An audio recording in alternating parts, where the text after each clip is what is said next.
Assalamualaikum warahmatullahi wabarakatuh. Pemirsa Niaga TV yang berbahagia, kembali lagi kita dalam program UKM Go Online. Selama 1 jam ke depan, kita akan membahas tentang internet marketing. Dan hari ini, kita akan membahas tentang Facebook Advisor. Namun sebelumnya, kita akan menggali lebih dalam dulu tentang Facebook secara umum. Dan narasumber kita kali ini adalah Bapak Slamet Soekardi. Oke, saya akan membacakan sedikit tentang profil beliau. Beliau bernama lengkap Slamet Soekardi. Beliau lahir di Banjarnegara 6 Januari tahun 1975. Alamat beliau di Bandung dan website beliau adalah rajafacebook.com. Terjun di dunia internet marketing sejak akhir 2005 dan mulai awal 2009 sampai sekarang fokus di sosial media marketing khususnya Facebook marketing. Aktivitas beliau antaranya konsultan sosial media, Komisaris PT Indo Media Nusantara, pembicara nasional Facebook Marketing, workshop, seminar, in-house training, pebisnis online, affiliate marketer plus online store, dan pengurus pusat jaringan pengusaha muslim. Nah, mari kita berkenalan dulu dengan narasumber kita. Assalamualaikum Pak. Waalaikumsalam. Sehat Pak ya? Alhamdulillah. Kabarnya? Masya Allah. Ya. Oke Pak, kita langsung mulai aja kali Pak ya, dengan pembahasan.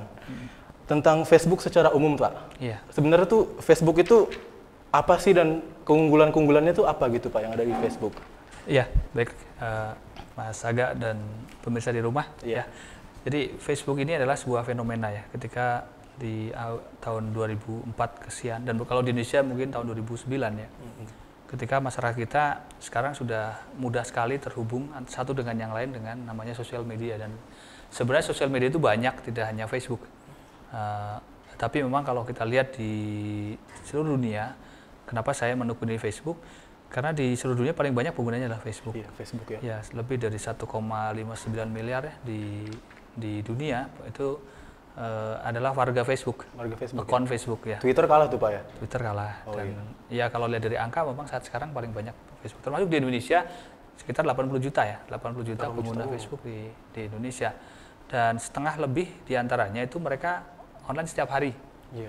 Dan mayoritas itu menggunakan mobile atau handphone. Ya, mobile device itu. Sehingga ketika kita menggunakan Facebook, kita bisa terhubung dengan siapapun. Ini yang kemudian membuat tren berubah, gaya hidup berubah. Ketika kalau dulu orang kepengen terhubung dengan teman harus melakukan hal-hal seperti kirim surat atau apa, sekarang tidak. Satu handphone itu otomatis sudah menjadi kepengen lihat berita juga di situ, ya.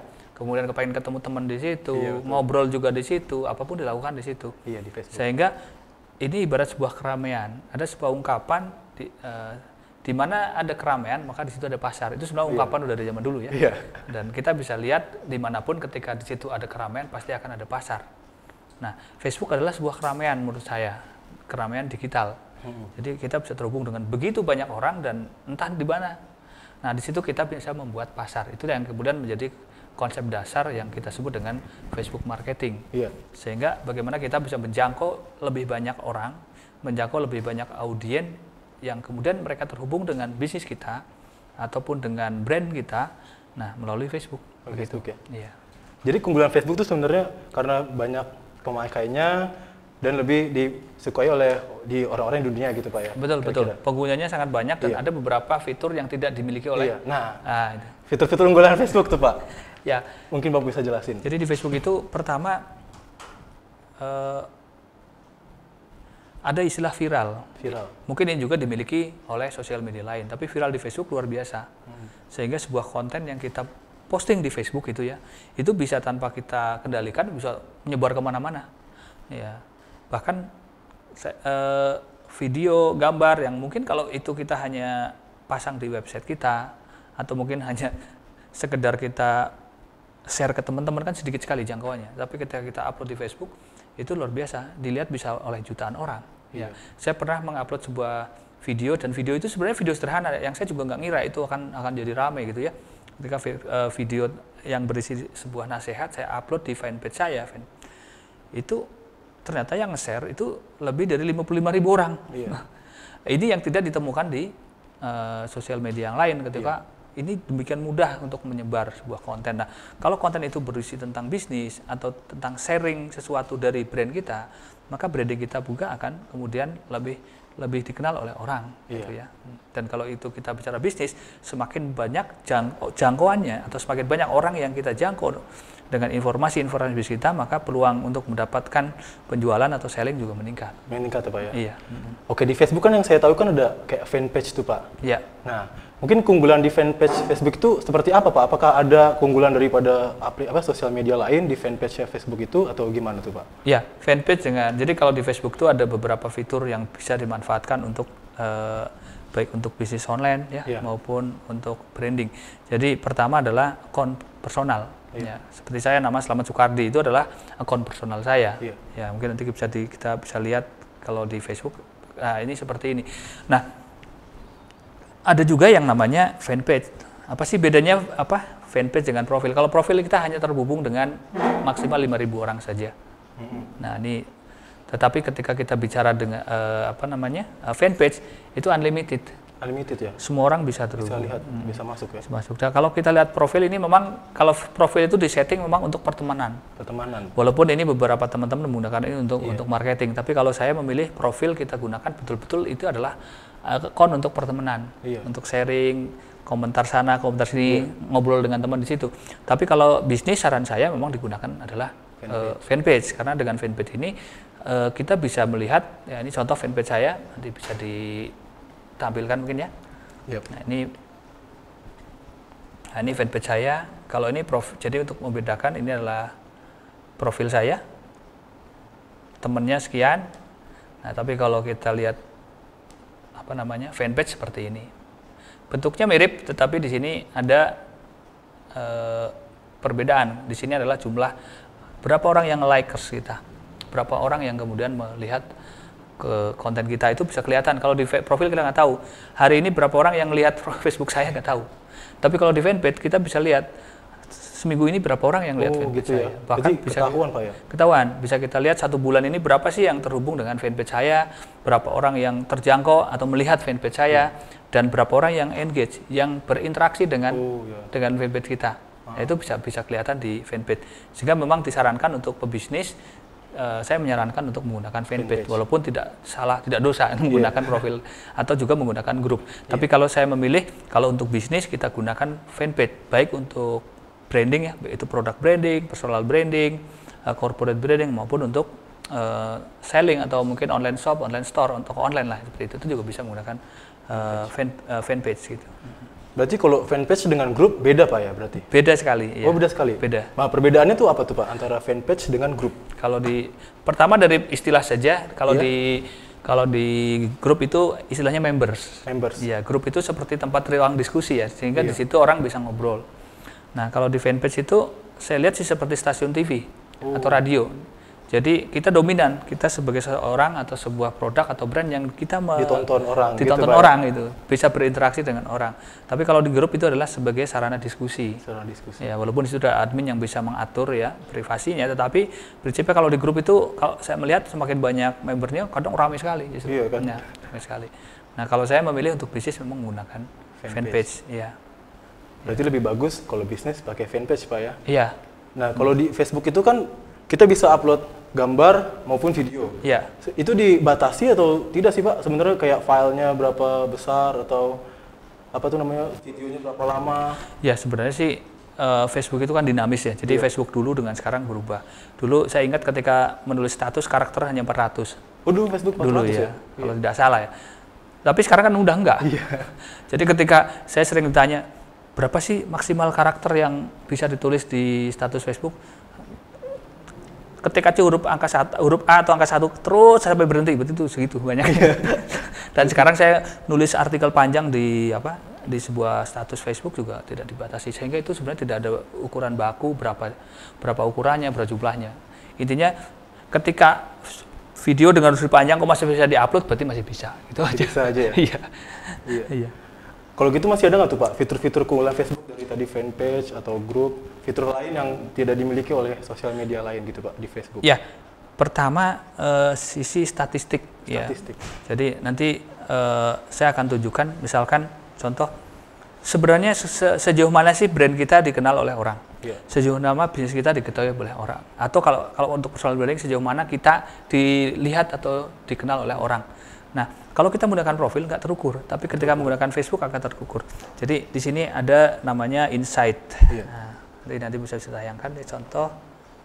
Ini salah satu fanpage saya. Iya. Udah banyak Pak ya yang like ya? Ini baru berapa ya? 23.000 Masya Allah. likers. Nah, ini ada insight. Nah, insight ini adalah insight ini adalah contoh fanpage ini dalam 1 minggu ini ya, 7 hari ada yang nge-like yang baru itu 700 orang. Kemudian reach itu jangkauan itu orang yang melihat page kita itu ada 594 ribu orang, iya. Kemudian yang engage atau interaksi itu 61.000 orang. Nah, ini artinya ini kebetulan ini adalah fanpage untuk toko online jual produk. Sehingga produk saya ini sebenarnya dalam 1 minggu dilihat oleh hampir 600.000 orang. Oh iya ya. Nah, kalau kita lihat 1 bulan misalkan nih, atau 28 hari, ini akan muncul seperti ini. Akan muncul satu kalkulasinya gitu Pak ya? Ya, 1 bulan ini produk saya atau brand saya dilihat oleh 1,6 juta orang. Terus yang interaksi di fanpage saya itu misalkan kayak seperti angka di sini adalah 252.000 orang. Nah, ini kalau di profil nggak muncul, nggak ada. Kemudian di grup juga nggak ada. Nah, disinilah kita bisa mengukur sejauh mana brand kita atau jualan kita atau bisnis kita itu dikenal melalui angka-angka ini. Nah, pengalaman saya semakin angka ini naikkan ya, kalau reach-nya makin tinggi, otomatis dia akan lebih banyak dikenal. Interaksinya makin tinggi, brand itu makin dikenal. Ya, makin dikenal, makin luas Pak. Iya, kemudian kalau kita ini terus gimana? Dari mana nih ada selling kalau kita untuk jualan?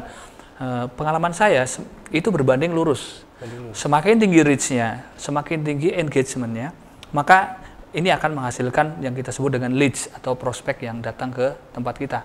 Jadi 2 hal ini adalah untuk branding, 3 dengan jumlah likes ya. Jadi fanpage ini, jadi sebuah fanpage itu bisa dilihat itu untuk branding ya maupun selling itu dilihat dari 3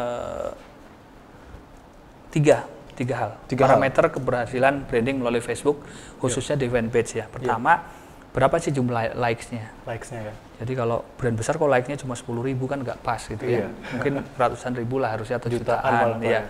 Kemudian jumlah tayang. Nah, itu maksudnya apa tuh Pak? Jumlah tayang atau reach itu reach itu kita menjangkau.